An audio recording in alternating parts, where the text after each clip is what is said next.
Tradução de equivalência dinâmica foge do original? Bom, pessoal, esse vai ser o tema do vídeo de hoje. Como vocês podem ver, eu fiz uma enquete, lá no meu Instagram, aqui, fazendo essa pergunta, E aí o pessoal, 40% votaram que sim, 33% que não e 27% em dúvida, que não sabe. Joguei para o grupo do WhatsApp de crítica textual da Bíblia hebraica e do Novo Testamento, 3 votaram que sim, 12 votaram que não, 4 votaram não sei. Bom, vamos aí trabalhar um pouquinho, essa questão, essa pergunta, que ela é muito interessante e as pessoas também não compreendem como funciona uma tradução de equivalência dinâmica. As pessoas pensam que o tradutor ele coloca a coisa da cabeça dele, mas não é bem assim, Vamos trabalhar aqui, eu vou mostrar para vocês como funciona, vou pegar palavras, textos, frases, enfim. Vamos aí fazer uma pequena análise dessa questão, tá? Bom, antes eu começar a comentar, sobre essa questão, aqui está a página do meu Instagram, caso você queira seguir, eu sempre vou lançar lá questões de tipo perguntas, para vocês votarem lá. Aqui está o meu WhatsApp, certo? Caso você queira ter contato comigo, e caso você queira também entrar no meu grupo de crítica textual aí do Antigo e Novo Testamento, o link está aqui na descrição. E caso você queira fazer um curso de grego bíblico do Novo Testamento, é só você falar comigo. O curso vai do nível básico ao nível avançado. Também temos um curso de hebraico, tá? Só que o curso de hebraico está aqui na parte de membros deste canal. Então, caso você queira fazer parte do estudo da língua hebraica, já estamos finalizando o módulo 2. Amanhã eu vou postar o último vídeo do módulo 2 para darmos início ao módulo 3, tá? Então, você pode ser membro aqui do canal por apenas R$20, o nível 2, tá? Você assina o nível 2 e aí você paga R$20 mensais por um curso de hebraico e também você vai ter acesso ao conteúdo sobre o Apocalipse, que estamos tratando lá também de todas as variantes de todos os versículos do Apocalipse, beleza? Então é basicamente isso. Vamos lá só para não esquecer, aqui está a matéria de crítica textual do Novo Testamento que eu escrevi.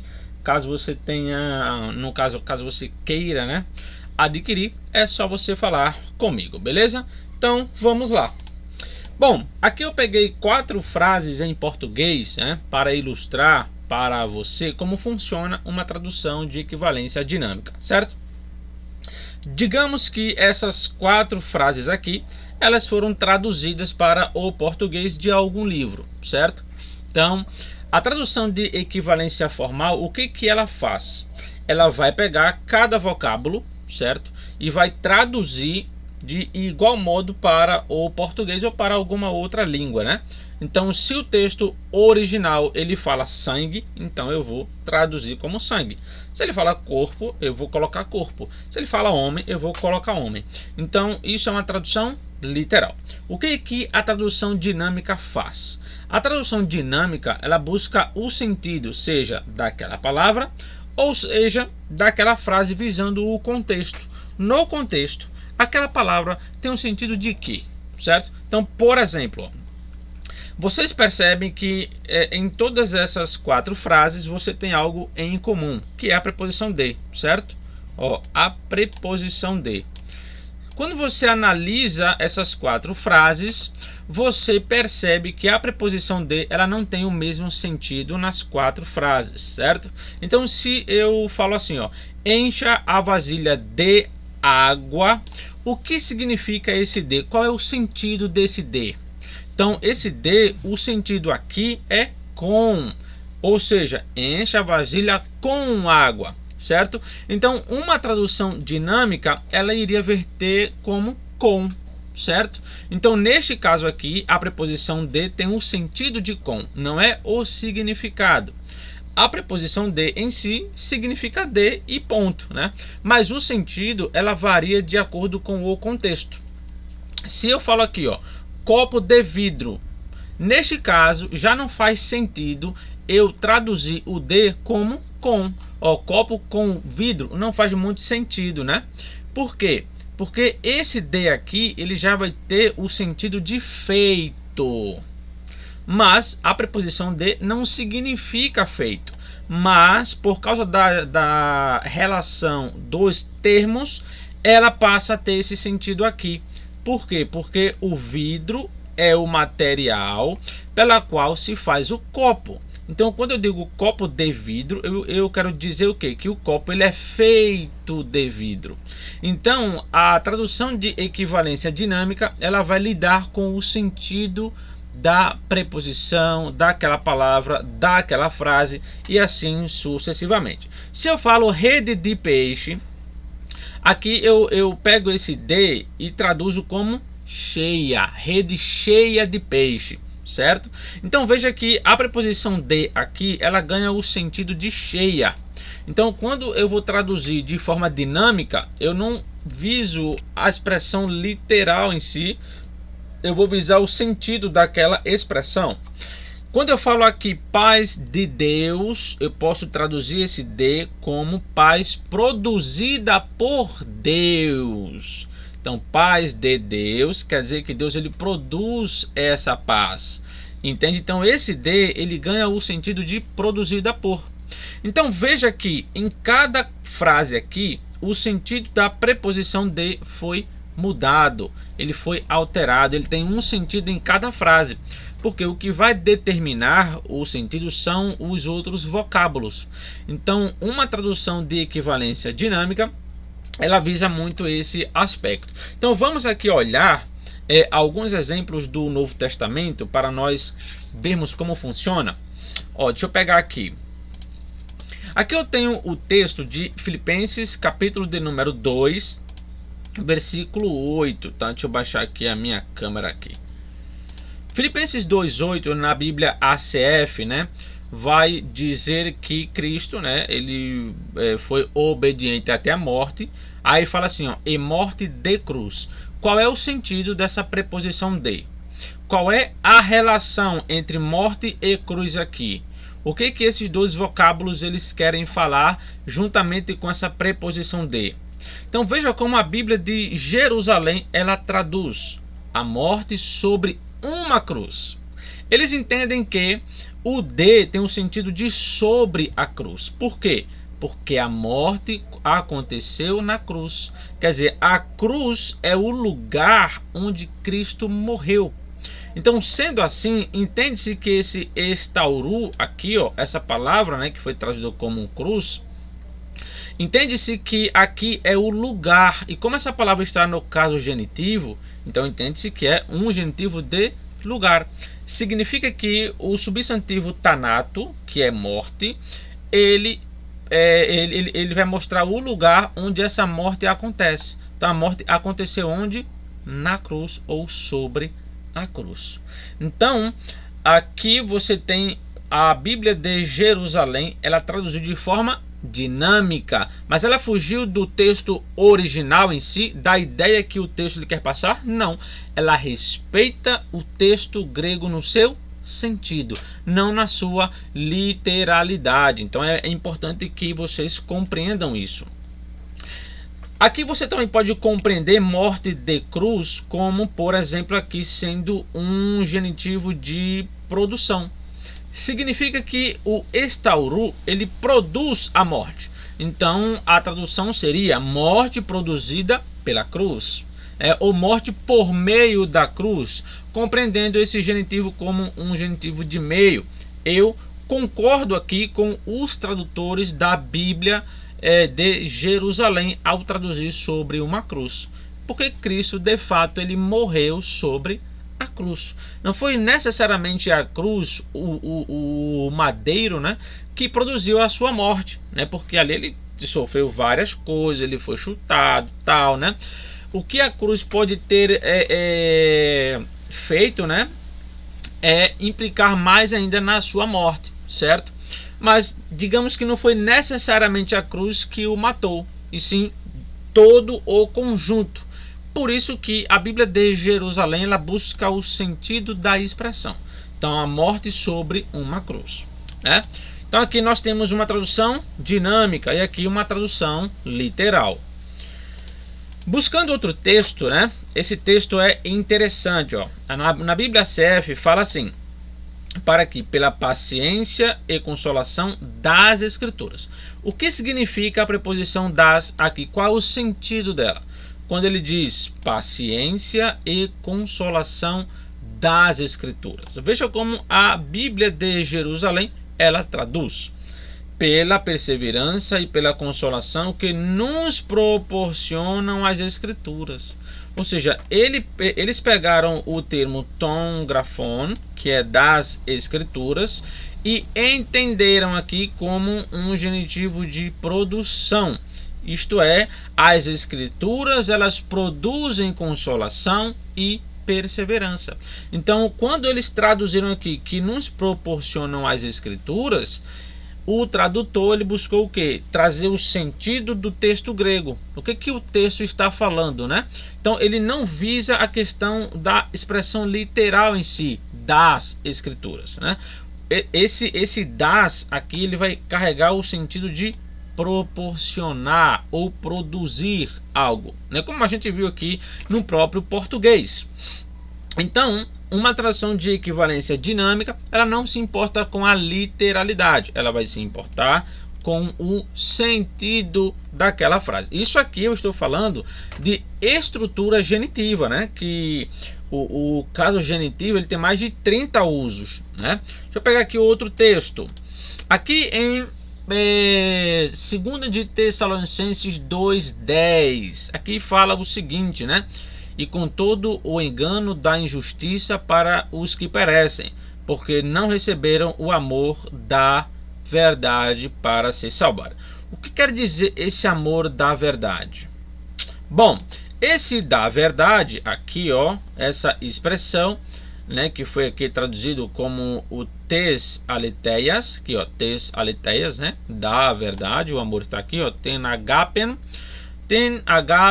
tes aleteias, o amor da verdade de forma literal.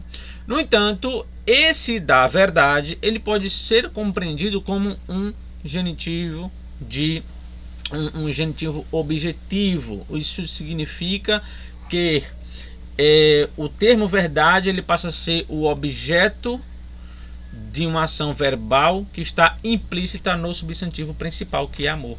Então a tradução poderia ser amor à verdade. Entende? Então, como eles não receberam o amor à verdade para se salvarem, então aqui em vez de dar, você pode traduzir como a, né? Ou você pode compreender esse dar de uma forma de produção, ou seja, eu vou pegar aqui ele como um genitivo subjetivo. Significa que o substantivo que está no caso genitivo, esse aqui, ele passa a ser o sujeito de uma ideia verbal implícita no substantivo amor. Então é o amor que a verdade traz. Então eles não receberam o amor que a verdade trouxe, já que a verdade de algo está falando alguma coisa, né? Que se você acreditar ou você seguir, você pode ser salvo de alguma forma. Claro, isso eu estou falando de forma genérica, né? Então veja como uma tradução dinâmica ela busca o melhor sentido da frase, o melhor sentido da expressão, entende? Então ela não foge do sentido original que o texto grego traz. Deixa eu pegar agora aqui palavras. Vamos analisar palavras, né? Vejam que coisa interessante, ó. Aqui eu tenho o livro de Hebreus 5:7. Fala assim: o qual nos dias da sua carne, oferecendo com grande clamor e lágrimas, orações e súplicas ao que o podia livrar da morte, foi ouvido quanto ao que temia. Bom, aqui ele fala assim, ó, nos dias da sua carne.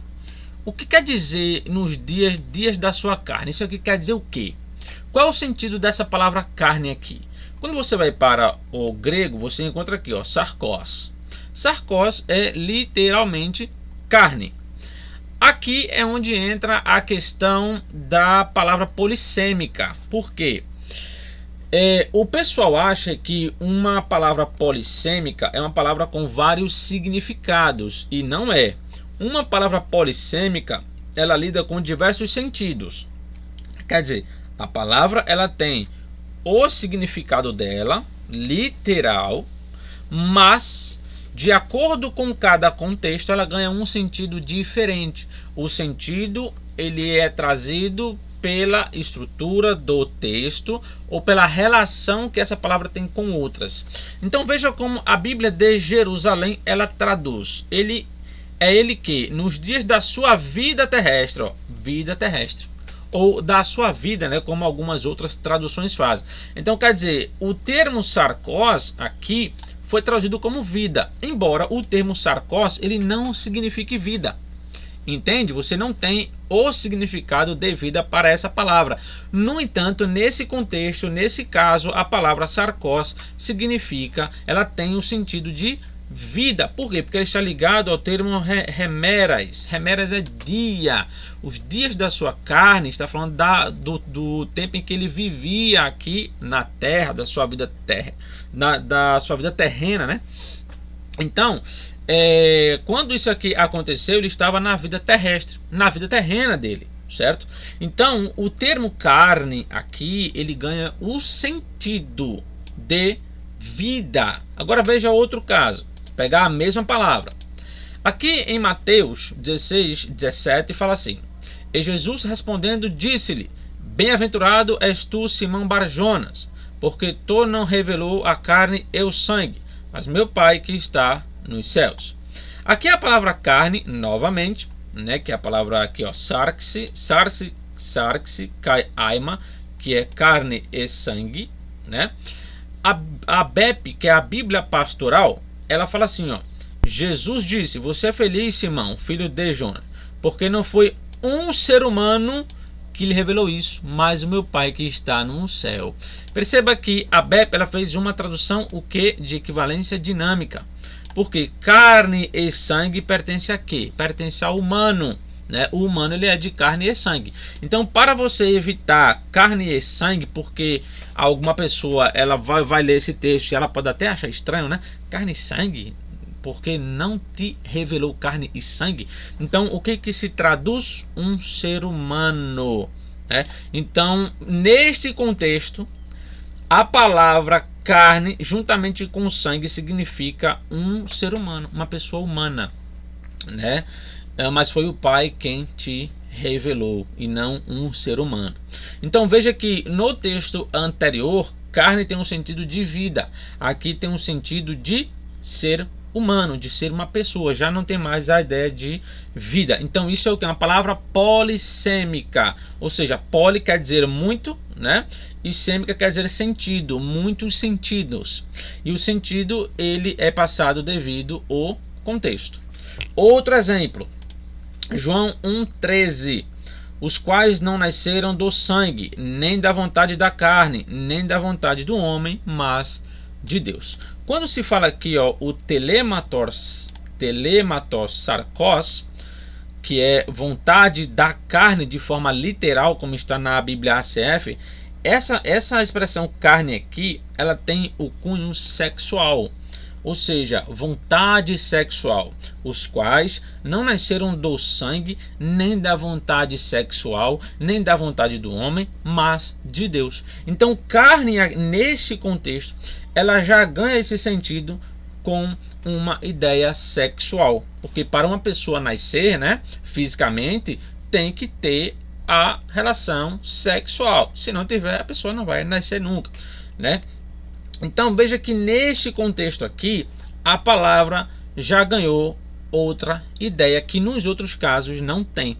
Entende? Então, quando a gente vai analisar cada vocábulo, a gente não analisa apenas a tradução literal, o que a palavra significa, mas a gente olha cada contexto em que aquela palavra ela é usada, e aí a gente busca o sentido daquela expressão. É por isso que muitas pessoas, por não compreender como funciona uma tradução de equivalência dinâmica, eles ficam falando que porque altera o texto, porque o tradutor inventa. Não, isso aí é uma questão plenamente semântica. Inclusive, né, tem um léxico que ele trabalha muito acerca disso, que é esse aqui, ó, tá? Esse léxico aqui, o domínio semântico, ele é um léxico que trabalha muito em cima dessa questão, ele pega o vocábulo grego, né, e sai mostrando os diversos sentidos onde aquele termo ele é aplicado. Veja aqui outro caso interessante. Ó. Aqui em Mateus 19:10 fala assim: disseram-lhe seus discípulos: se assim é a condição do homem relativamente à mulher, não convém casar. Né? A Bíblia King James ela não traduz homem de forma literal, ela traduz marido, e mulher traduz como esposa. Só que a palavra antropo, que é essa aqui, ó, do homem, né? Do homem. A palavra antropo em si não significa marido, aí significa homem, né? Do gênero masculino, certo? Então, só que nesse contexto aqui, no versículo 10, Jesus está falando sobre repúdio, né? Em relação ao casal, homem e mulher. Então, quando os discípulos eles vão responder aquilo que Cristo falou, ele diz: olha, se essa aí é a condição do homem concernente à mulher, não convém casar. Quer dizer, o contexto está falando de casamento. Então, neste contexto, a palavra antropo ela pode ter a ideia de marido, porque está falando de uma relação de casamento. Então veja, a tradução dinâmica ela observa muito o que está acontecendo no contexto. Ela é uma tradução que liga muito o contexto ao vocábulo, certo? E esse léxico aqui, o domínio semântico, já, ele trabalha muito em cima dessa questão. Então ele pega o vocábulo grego e fala: olha, aqui tem esse sentido, aqui ele vai ter esse, aqui ele vai ter esse, aqui ele vai ter aquele. Então quer dizer, ele não trata necessariamente dos vários significados, ele trata do sentido, que é diferente de buscar significado literal, certo? Então o que acontece? Respondendo à pergunta do vídeo, uma tradução dinâmica ela não foge do sentido original, ela foge das palavras literais. Só que as palavras literais não representam necessariamente o que está no texto original. Porque uma palavra, quando ela pode ser literal, ela pode até mesmo ofuscar e assim deixar o sentido da tradução incorreta, mesmo dizendo a mesma coisa que o texto grego está falando, né? Porque aí vai depender muito de expressões, vocábulos, costumes, como a gente tem aqui no nosso português. Tipo, você vai pegar uma expressão idiomática, né? Tipo, bateu as botas, né? Bateu as botas que significa morreu, né? Ninguém imagina que alguém vai pegar a bota e vai ficar batendo, né? É óbvio que não. Então, quando se fala de tradução dinâmica, a tradução dinâmica ela respeita o texto grego, não só o texto grego, como ela busca o sentido do que o texto grego está falando, certo? Agora, se a pessoa fala assim, a tradução dinâmica ela não foge do vocábulo grego de forma literal, sim, ela foge, mas não foge do sentido que o termo ele quer passar para a outra língua ou para outra pessoa, certo? Então, em certo sentido, quando nós falamos de forma literal, a tradução dinâmica foge. Mas, quando falamos no sentido de respeitar o sentido que o autor, que o texto bíblico ele quer passar, não, ela não foge do texto original. Beleza, pessoal? Então é isso aí, que Deus abençoe a todos. Espero vocês aí no próximo vídeo e até lá.